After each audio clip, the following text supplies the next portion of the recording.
Welcome back to Margaritas in Paradise. Hey, you've decided to permanently move to Thailand or come here and give it a try for a long stay.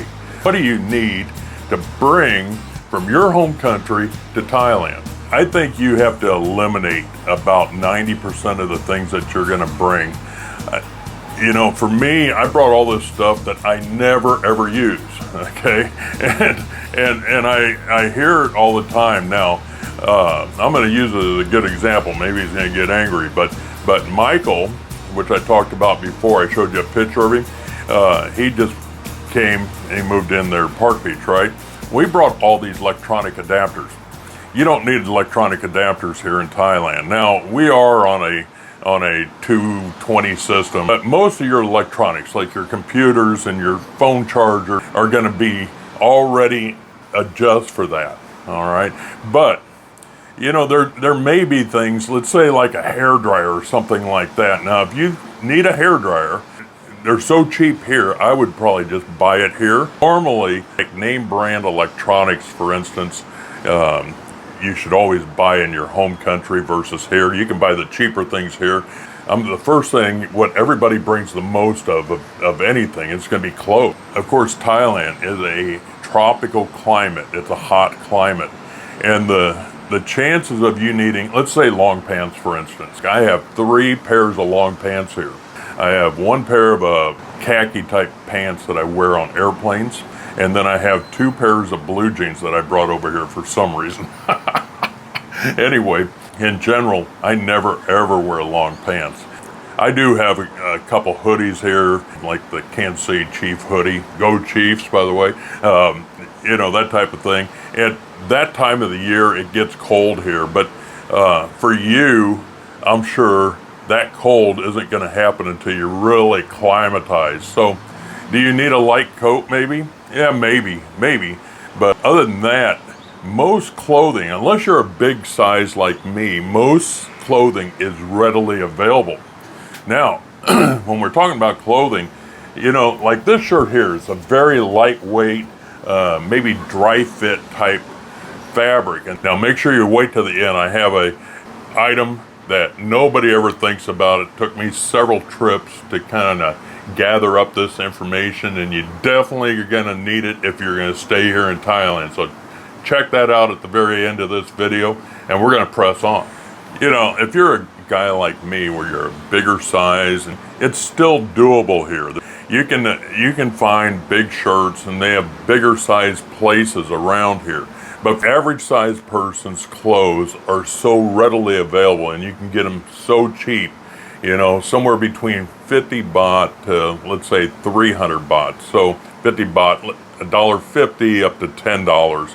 And so the thing you need to remember is that most of these clothes, they might be marked Adidas or Under Armour or Nike or whatever, but more than likely it's a knockoff. And I'm not saying it's okay to be buying knockoffs and that type of stuff, but that's kind of the way it is here. If you're expecting to buy actual brand name of anything, if you're coming here to buy Adidas tennis shoes or Nike or whatever the brands that are popular right now, you can go to Terminal 21 and you could go to Central Festival and these brand name stores, but they're going to be a lot more expensive than they are in the US or in Europe. You're coming here to buy regular everyday shirts that you see everybody wearing here, and there's some really great styles. I wish I could get all the great fabrics and designs that you'll be able to get. You're going to be impressed with the clothing line that you're going to be able to get here. So if you need a new fashion lineup, let's say, or just you need to update your shirt line and that type of thing, don't overdo it with your clothes. You know, I'm this guy that has 30-year-old t-shirts, and I bet some of you guys out there have those too. You know, those t-shirts that you bought someplace while on a trip or something like that, and that basically proves that you've been there. Okay, you've been there, done that, you bought the t-shirt. All right. I'm definitely that guy. And you look in my closet, I'm the worst case scenario. You know, I have 2 wardrobes in there that are completely full of t-shirts and polo shirts that I never ever wear here. Finally figured out that I don't need them. These polo shirts, for instance, are too thick of a fabric. They are fantastic for middle America, okay? But they're not good for the tropics. You need lightweight, breathable, the dry fit type fabric, things that are comfortable, blousy on you. You see my Margaritas in Paradise shirts, they're the same type of fabric, super comfortable, lightweight. You can wear them all day and never get hot in them. I mean, those are the type things you need. And of course, I wear shorts all the time. I wear cargo shorts in particular. Now, when I came over here with the idea, I love these Wrangler brand cargo shorts that I got every year at Walmart. But you can get them here a lot cheaper, you know, and they may not be Wrangler brand, but they're basically the same and they're half the price. You can get all of that stuff here. Towels are just super, super cheap. And for some reason in Thailand, they don't use flat top sheets on their beds. It's normally, you go into a hotel room, for instance, and you have the fitted sheet over your mattress, and then you have a comforter on the bed, but there's very seldom a top sheet. So that's one of the things that I bring from the US, that footwear. Everybody wears flip-flops here. You're constantly in a state of removing your shoes before going into certain businesses or temples or homes or whatever. And you want something that you can slip on, slip off. Now, there's a commercial on the US TV. I've been watching my Android box lately, and about Skechers slip-ons, slip-offs, you know. Anyway, that would be a good example. And if you're not comfortable with flip-flops, then something like that would be a good alternative. Also, a pair of tennis shoes. You know, I wear tennis shoes, especially when I'm walking and things. You definitely want comfortable footwear. Most of that in normal sizes you can get right here. Now, what's a normal size in Thailand? So, you have to check out what a European size 45 or smaller is. That would be a normal size. Anything above a 45, then you're going to have a harder time finding those. If you have larger feet than that, like me, it's going to be near impossible to find them on the local market. I can have shoes made here, so that's a good possibility as well. We were talking about having shoes made. Well, you can have clothing made as well. A good friend of mine recently he wanted some linen shirts, and he had told me that in the US, he was used to spending near $100 a piece for these linen shirts. And here, he's having those shirts made for, get this, 800 baht a piece. What's that come out to be? About $25 a piece. He loves them. Initially, he ordered 4 of them in assorted colors, and then he went back up there and ordered another 4 more. It's really doable. I want to put out a special shout out to Ian from Canada. I was out with Michael picking up his essentials up at Big C the other day, and I ran into Ian, a fellow subscriber, and had a good talk. Sounds like a great guy, and we hope to see more of him in the future. Top of my head that I want to mention is sunscreen. I use sunscreen every day. And if you're in Thailand and if you're going out during the day, you need to use sunscreen. And I use it almost as a moisturizer as well. And when I'm in the US, I always buy extras. I seal it up in Ziploc bags to bring it back with me because I don't want it to spill and that sort of thing on the way back. But sunscreens are readily available here. Don't worry about that.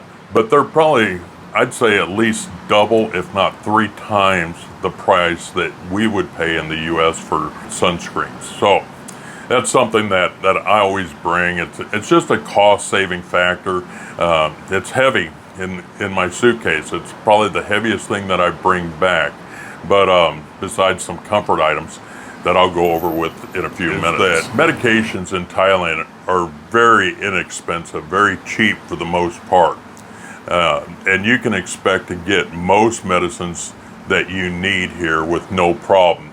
If you have a question about certain medicines that you're bringing or if they're available here, I'm going to put a link to the Fascino website and their phone number. And you can get on like WhatsApp or something like that and call them directly and ask them what's available and what do you need to know about it prior to coming here. But the things I can tell you in general, unless it's a controlled item, and now controlled items are going to be probably like your opioid type things, Xanax, things like that. I would think that if you have a question about it, if you have a concern that you think that it possibly is a controlled item, it probably is. All right, so if you're bringing those items with you, you need to have them in the original containers. And I would say that you need a prescription for those items. So if there's a question in the least bit about those items as you're coming through customs or immigrations, that you can just pull out the paper and show them that you have these legally, okay, and you have the amount that is prescribed to you. So that's what I would do, and that's going from other people's experiences as well. Asked about Xanax all the time, and can you get it here? Yes, you can get it here, but you have to go to the doctor at the hospital, and Xanax is controlled, so it's only certain types of pharmacies that sell it. They have to have a special license to sell it, where there's pharmacies everywhere here. So things like, let's say Viagra, for instance. If you go in to a local pharmacy and you tell them that you want Viagra, they're going to say what size and how many do you want, and they're going to tell you the options as far as the quantities and the prices that are available, and the different, whether it's made here in Thailand or if it's made in the U.S. or if it's made in India, and so you have all these different options, and the prices are going to differ quite a bit depending on where it's made.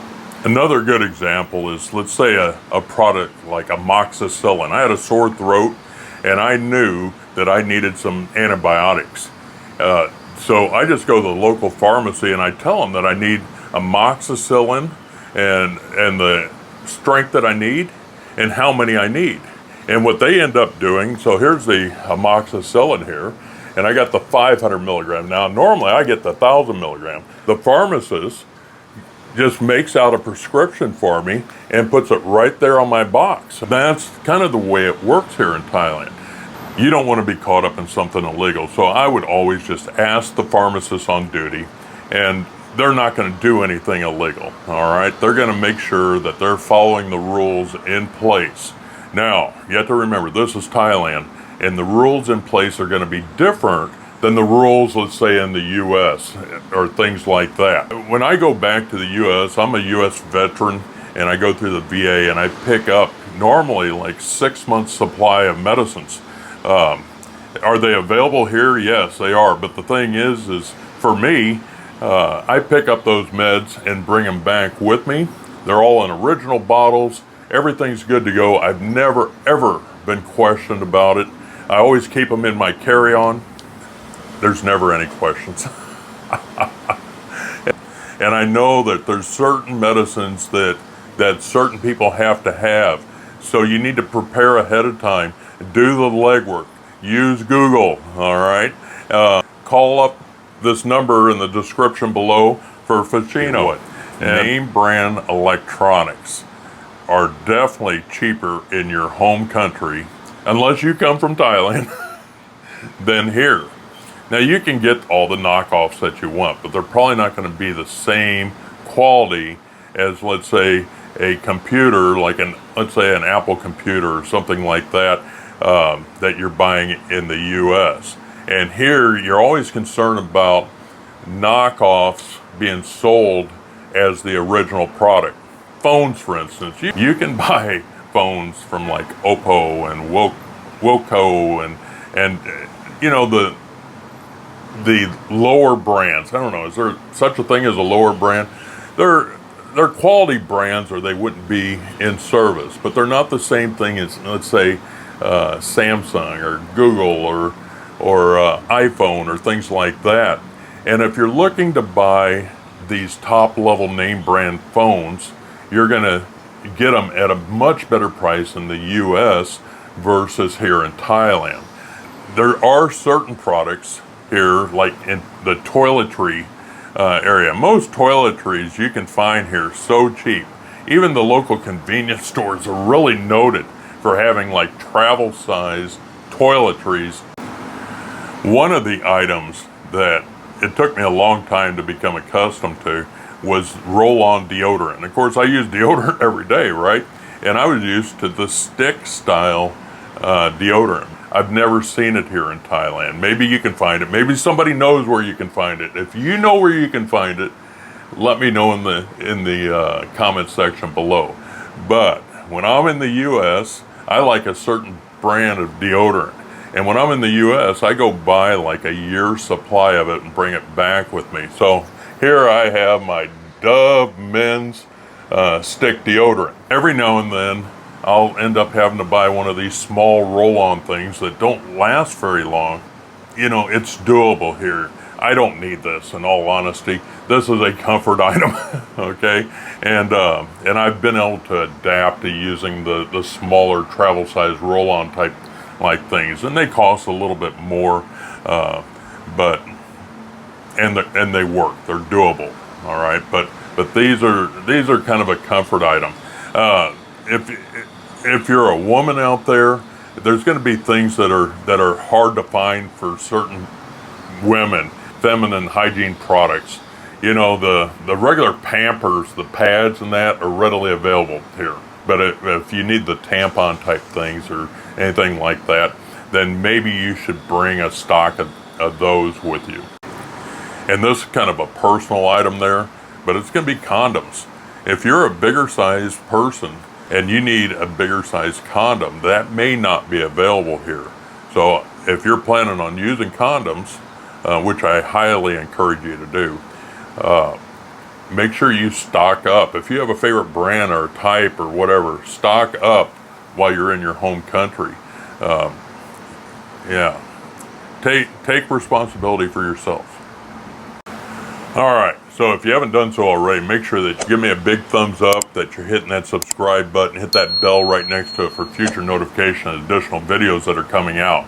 Now make sure you wait till the end. I have a item that nobody ever thinks about. It took me several trips to kind of gather up this information, and you definitely are going to need it if you're going to stay here in Thailand. So check that out at the very end of this video, and we're going to press on. Another thing, and we talk about this a little bit in other videos as well, so you should bring as much cash as, number one, that you can afford, and number two, that is legal to bring into the country. So right now, I believe it's 20,000 US dollars that you can bring in per trip. That's something that, you know, if you're living here, if you can safely travel with that amount of money, and you're not telling too many people that you have that amount of money, I wouldn't carry it all in the same spot. I would break it up in different areas, different pockets, maybe a money belt, things like that.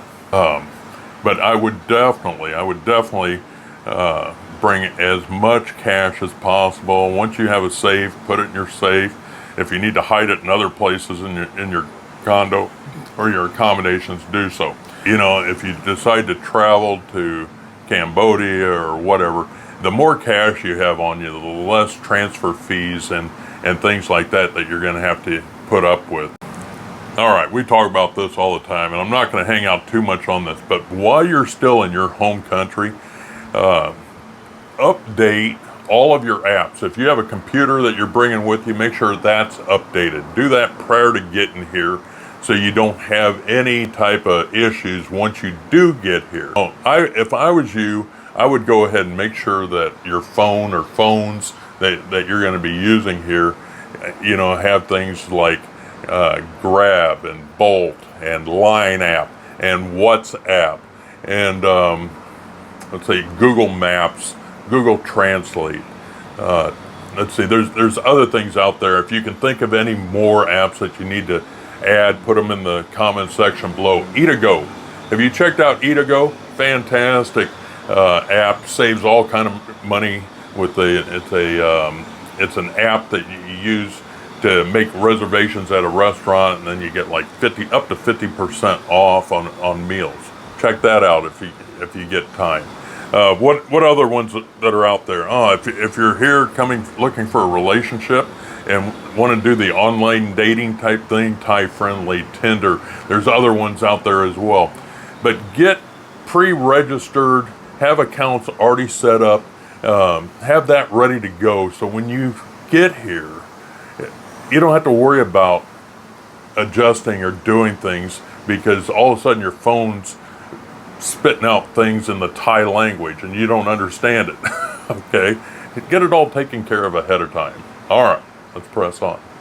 It's kind of a preparation prior to coming here, and that's going to be your vaccinations. All right, things that you can do ahead of time before you come here. Now, you could also do those while you're here, but I'm going to throw this one out there, and I know people feel differently about vaccinations in general, but in my book, I'm all about prevention. You can get a dengue fever vaccination nowadays. So I would highly suggest that. I've had dengue fever 2 times. The first time I thought I was going to die. And yeah, it's nothing that you want to live through. And I could talk more about that later some other time. But there's other things out there, like the latest maybe COVID-19 vaccination, your latest flu. And I know there's all different levels of that. You can look into it. Talk to your medical provider or your doctor about what they think you need for this area. You know, things like typhoid, for instance, shingles. If you're elderly and you haven't had shingles yet, and you might end up getting it in the future, prevention's better. Okay, there's pneumonia vaccinations, typhoid, hepatitis A and B. There's all kinds of different things that you can prevent you from getting sick over here. So take care of that ahead of time before you come. But you can also do it while you're here as well. So anyway, that's something to think about. So the last item that I want to talk to you about is your documents. Now, I'll tell you what, I had no clue when I first came here, thinking that I would need my old passport, for instance, okay, or a copy of my divorce decree, or whatever. So there's all kinds of reasons for this. If you opened up a Thai bank account, let's say 20 years ago, but you've had to get a new passport since then, and with that, a new passport number, if you go in and try to change anything on your current bank account, they're going to require the old passport. You're going to need those type things with you. And maybe you don't have to carry them all the time. You can leave them in a safe or in a file someplace wherever you're at. But you definitely need them here with you right now. So I'm going to go over a couple of these documents that I think are obviously essential. So you need your passports, and I would say a minimum of, if you've renewed your passports in the last 10 years or so, you need the old passport as well. The things, your birth certificates. When I mention these items, I'm not a source of where they're located at. So don't ask me, well, where am I going to find my birth certificate? That's that's on you. You're an adult. Anyway, I'm just joking, but yeah, it's on you. You're the one that's responsible for that information. If you don't have it, you don't have it. I get it. Okay. What else do we need? Well, you need your marriage licenses. If you've been married before, not only will you need your marriage license, but you're going to need, if you were divorced as well, you're going to need your divorce decrees. And it's going to kind of depend on countries that you're in, whether you're going to need how far back you go. But I would say, in general, if you've been married 5 times, that you need all 5 of those divorce decrees. Now, hopefully you haven't been divorced 5 times, but if you have, you probably need all 5 of those divorce decrees. All right, another thing, you're going to need financial statements or pay information. You're going to need information that's going to prove how you get your money. And so having access, there's a lot of online access, obviously, to bank information and things like that. But I would definitely keep some type of a recent document saying what your net worth is in paper form, and maybe update it. Put a note in your phone calendar to update your financial information once a year or something like that. But that'll be something that's easily accessible and that you may need for visa requirements or many other things as well. So keep that available. If you're planning on driving while you're here, you're going to need 2 things. You're going to need a driver's license. So you have different options, but the easiest way to get a driver's license here is to get your international driver's license from wherever you're from. So you need your international driver's license plus your driver's license from, let's say, the United States. And you come to Thailand, and as long as everything's current, they're just going to transfer that information to a Thai driver's license. It's going to be really easy.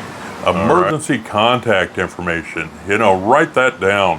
Have that available, so if you're disabled or unconscious or something like that, emergency personnel need to contact somebody, they're going to need to have that information available. So make sure you have that wrote down and it's put someplace that they would be able to find it to notify your next of kin or your kids or whoever it is. If they need to notify me, make sure you have my contact information, which I'm going to have to really know you good by then. Okay. Anyway, education transcripts and degrees. All right. So if you're planning on working here or things like that, you're going to need your transcripts from your higher education and copies of your degree. So that's another thing. Are you coming here to retire? Are you coming here to work? There's all kinds of different reasons and possibilities of why you're here. All right, so think about that. If you're coming here to work, more than likely you're going to need a background check, okay?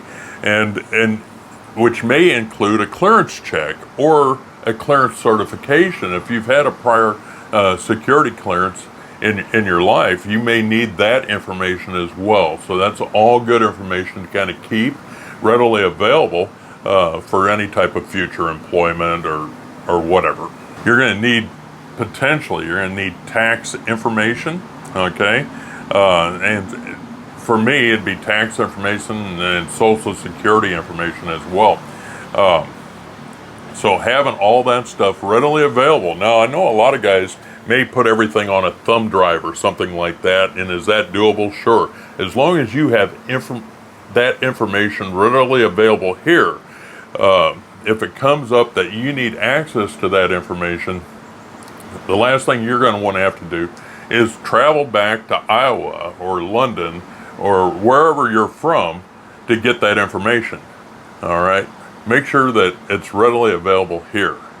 Okay, and the last item when it comes down to documents is your medical records. If you've had a long history of a medical illness or something going on in your life where you need to have copies, let's say lung x-ray copies or treatment plans or whatever, that type of stuff, that you need to be able to take to a doctor here and show him what your medical history has actually been, that is always something good to have. Hey, I wanted to mention a shout out to Huzzah. He's back in town right now. I haven't had a lot of time to go out and visit with him and everything. He's a great guy. Hopefully you get to meet him someday. He laughs yeah, has just a great attitude about life in general. And again, I hope to see you more later on in the week. Huzzah, brother. We'll talk to you later. All right. So that's all I have for you now. Now, if you can think of anything else to add to this list, please put it in the comment section below. Make sure you're checking the description below. It's a beautiful day. Look how calm that ocean is. It's just great. Now, it's a little bit overcast out there, but it's so nice out today. Let me see what the temperature is. Yeah, it's 86 degrees out. All right. We were talking about this in, I want to say, the last video. The average temperature here is like 87 is what they say. People don't believe that. They think, oh, it has to be hotter than that. You know, 87 is probably average. We do get 90-degree weather. There's no doubt about it. But today it's just great. I mean, yeah, you know, really comfortable. Maybe not need aircon even. So, yeah, it's pretty nice out. All right. People ask me all the time, when's the best time to come to Thailand? Right now. No, in all honesty, you know, we have high season and low season. Right now we're in the maybe the middle of low season or late low season. High season starts basically about mid-October into October, before Halloween. Definitely come here before Halloween. Halloween's a great time here. But anyway, let's say mid-October, and it goes all the way until the day after the end of Songkran in Pattaya, Thailand. Now, there's another thing. I've had a lot of guys lately tell me I mispronounced the word Pattaya. and I'm sorry about that. If it drives you crazy, you know, I'm not the only, or you're not the only one I've driven crazy over my years. But it's probably a word that I've been saying for the last 30 plus years this way. And is it right? It's right in here. To you, it's probably driving you mad. But I was talking to the waitress staff down at Heidelberg the other day and about this, and they were like, "Oh, this is fine. You say it fine." Blah blah blah. Anyway, and then there was a Thai guy in there. He's a golfing. I think he's a golf pro actually. Anyway, and he spoke pretty good English. He told me, he said, you know, probably half the people in Thailand say it the wrong way, but everybody knows what they're talking about. So I don't know. And I did have a German guy that was in there that he tried to give me the proper pronunciation of it. All right. And but it's, you know, I don't want to say it's not important to me, okay? Because some people see that as disrespectful for whatever reason. And the thing is that you have to know about me is I love Thailand. And I don't want to be disrespectful. But what you may think is disrespectful and the way I look at things may be two different things. So anyway, I do appreciate any help I get and any input or your guys' perspective into what's going on this channel, because it only makes it better when I get critical feedback and input like this here. And maybe someday, you know, eventually I'm going to take a language course here, and maybe I'll have to adjust then. But until that happens, I'm going to try to be mindful of the way you guys feel about the way I say Pattaya. And I don't say it to irritate you, all right? It's just, I don't know, it's probably bad habit is what it is. So anyway, and maybe a little bit of Missouri slang, I'm not sure. So, all right. Well, you guys have a great day, and we'll see you in the next video. Bye-bye.